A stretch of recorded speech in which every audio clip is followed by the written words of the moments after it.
All right, for segment 2, I am covering yet another Rifter because apparently you guys like our coverage of the Rifters. So I actually have another plan. I started working on some stuff out of the, what's this book called? Rift's Bestiary, but I couldn't get it done in time, so I'm going to do a Rifter again. But look forward to something from the Rift's Bestiary for me, maybe soon. Also, with that said, before we get started here, I want to remind folks that next week, this Sunday coming up, as this video pops on the 20th September, Kevin and Jeremy will be here, and we're going to talk all about Rift's lore. It's going to be great. World book after world book after world book, which are on sale right now. We're going to talk about how to use them at your table in your games, what the benefits of them are, which world books maybe you should get, not get, whatever. All types of world book information, the lore of the world books. And I look forward to talking with them and you guys then. But for now, let's look at, there we go, the Rifter number 26 and find out what it is you might get out of this magazine. So this cover actually is pretty well represents one of the topics I'm going to be talking about in the next video specifically. All right, so what do we have here? From the desk of Kevin Simbita. Kevin can be... Grumpy is not the word I'm looking for. Kevin can let you know how he's feeling. And he does. Cantankerous. I wouldn't even go that far. I would just say that, you know what? I think sometimes, just like me, people get under my skin, and I have no problem telling people, get under my skin. I had somebody respond back to me one time, like, do you think that's an appropriate comment for somebody with a YouTube channel who wants subscribers? And I'm like, yes, I do. Why? Because, if you think you can come here and talk crap to me, don't think I'm not going to talk crap back. And I think that's kind of what Kevin was going through at this point. Because if you remember the last Rifter, he was talking about, we're getting all our stuff out on time. Everything's great. The script was flipped.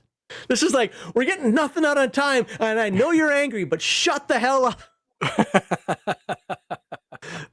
Wasn't that bad, but you get the idea. So you know what? It ebbs and flows, right? It's every business out there. So that was a good one. Palladium news, mostly convention stuff, coming attractions. Again, the books they hope to get out this year. Fleas for System Failure. I was this close to covering that one because I really like the idea of any type of expansion to System Failure. Just wasn't enough to it. So what it is there are fleas out there, and they eat the bioenergy of the bugs, and so they infest the bugs, particularly as they're going through the phone lines, the electrical grid. That's when they get their juices, like, yummy. And they can't get it any other way. But they also are harmful to people as well because they're partially acidic. So it's not like they're good guys. They just happen to be out there, and they're a weakness to the bugs if you can control them. So I thought that was neat. By the way, if you look in here, apparently Apollo Akamura, same guy who did a lot of the stuff for Dinosaur Swamp, apparently he did a lot of the art here because they have comments on it, starting with... I hate bugs, but any rational person, get off my screen. Any rational person hates bugs. So okay, there we go. Sneak preview Beyond the Supernatural 2nd edition. Well, guess what? You either have it or you don't. By now, this like over 20 years ago. Yeah, it's 2nd edition.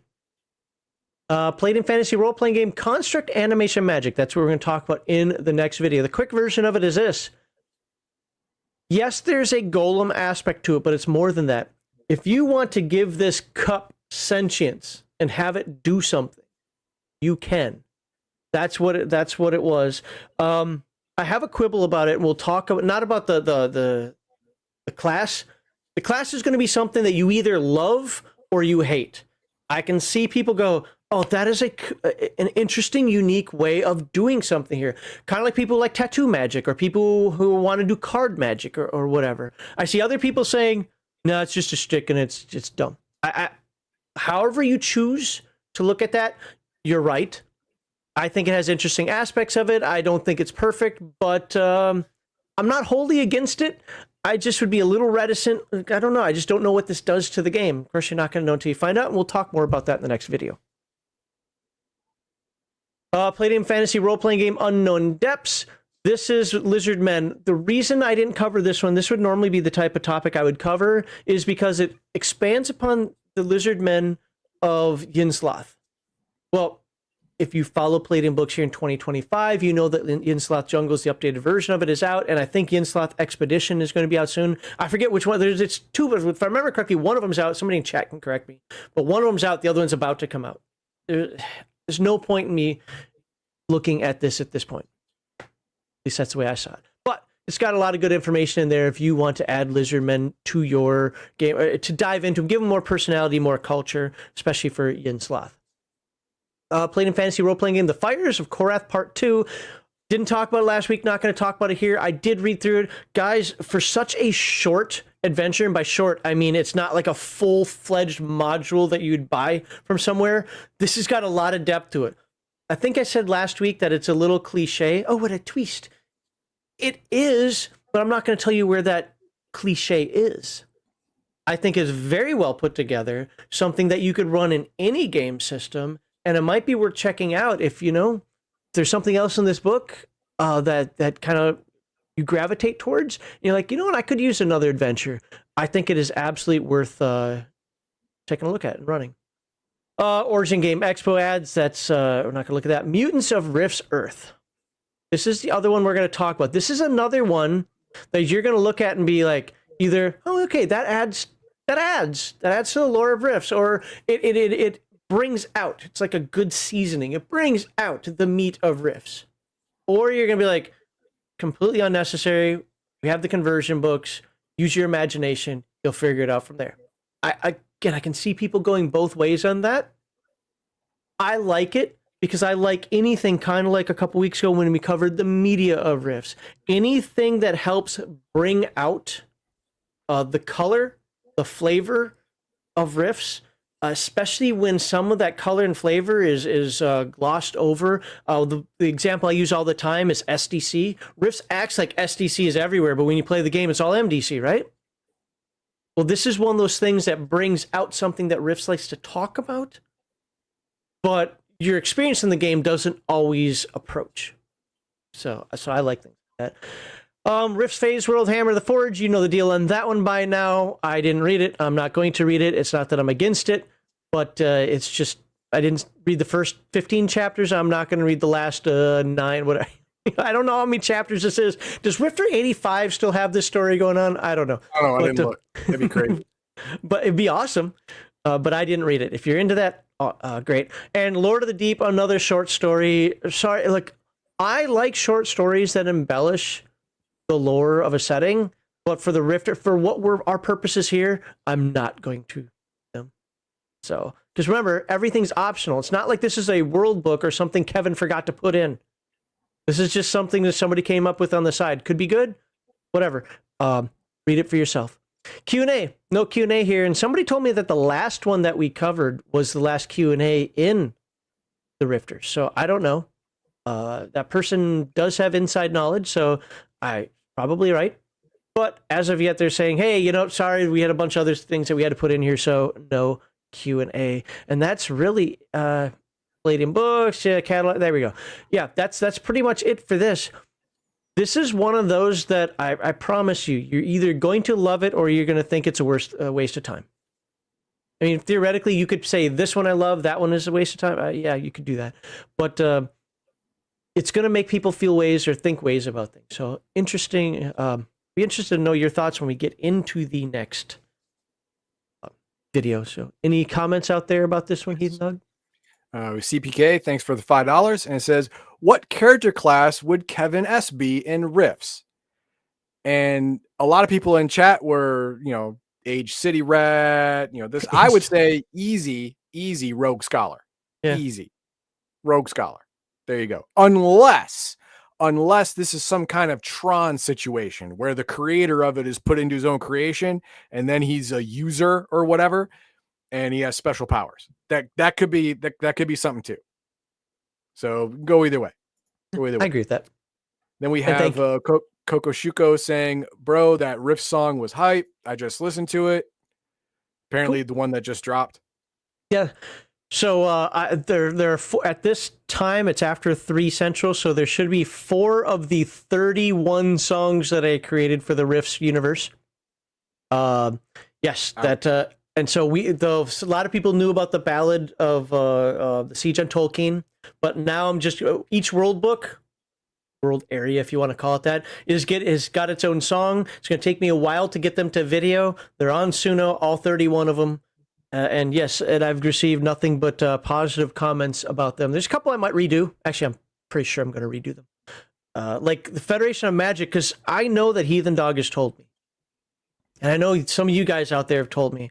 But for some reason, when I see the Rifts world, I see some things as good guys and bad guys, okay? I know we talk a lot here about the coalition, good guys, yada yada, but in the construct of the world, the way you kind of look at it is the coalition is evil, oppressive regime, and then you have like the free federation, the federation out there is kind of like the good guys, right? And I could not let it get into my brain, no matter how much. Remember, I didn't read the book; I don't even have that book, so I had to, get my information from what ChatGPT told me about it and what you guys have said on Discord. Is that it was trying to tell me that this is a really dark setting. It is it is not a fun place at all, and I would not accept that. So while the lyrics are a little dark, the music is actually kind of fun, for lack of.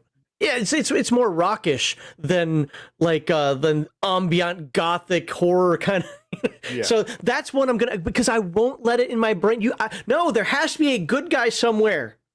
You have Tolkien, you have the Federation of Magic, you have CS. Somebody has to be the good guy. Apparently, there are no good guys. No, the coalition are the good guys. Shut up. Obviously. No. In Rifts, a rule of thumb is everything human starts off good and then eventually goes rotten. The coalition came out of Nema. Nema was good. According to some people, went rotten. Federation of Magic started off with a whole bunch of magic users getting together, wanted to make life better for everyone. That's great. Started off good. Went rotten. Now, that's the common theme. Human things go bad. All of it goes rotten. Rifts is made to kick humans in the dick. That's what it's for. Okay. Well, lesson learned, and I even posted this on Discord. AI is smarter than me. I will listen to it next time.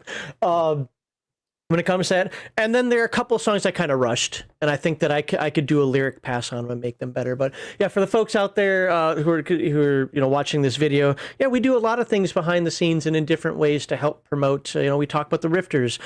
Heathen Dog's the Rifts guy, although they're slowly converting me. Yeah. Making those songs has actually made me more interested in Rifts lore. There you go.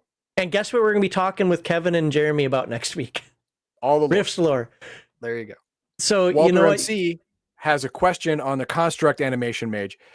He's asking for clarification. Is this like a Green Lantern thing where he creates objects with sentience out of nothing, or do you have to have the object built? Well, guess what? You will find out in the next video, sir. Oh, sorry, Walter. You got owned. I don't know if it's owned, but yeah. Wait for the next video. Well, let's find out. We're halfway, plus 1 cent. Halfway plus 1 cent. So we need $50.01 to make it to the drawing. And that is everything I had starred, but 16 other messages came in between when we were started and where we are now. Okay. Well, with that, let's I hope everybody likes, subscribe, and share. Look forward to talking to everyone in the next video when we talk about animation magic for Palladium Fantasy RPG. Later.